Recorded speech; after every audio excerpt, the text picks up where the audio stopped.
तो अब देखो मैं आपको एक टॉपिक बताता हूँ जिसका नाम है मल्टीपल असाइनमेंट।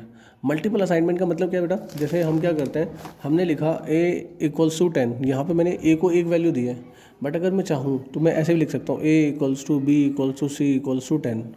तो यहाँ पे सबकी वैल्यू कितनी होगी 10। ये मल्टीपल असाइनमेंट का क्वेश्चन हो जाता है।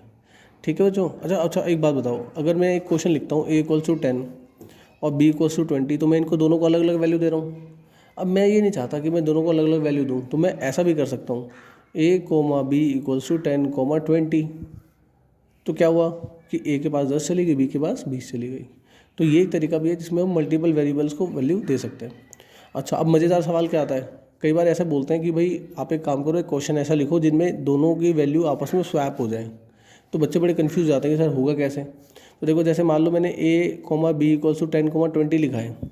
अब मैं ये चाहता हूँ कि a की वैल्यू जो है वो b के पास चली जाए और b की वैल्यू a के पास। तो मुझे करना क्या है, a comma B equals to क्या लिख दूंगा, b a में किसकी वैल्यू चाहिए, b की, और b में किसकी वैल्यू चाहिए, a की।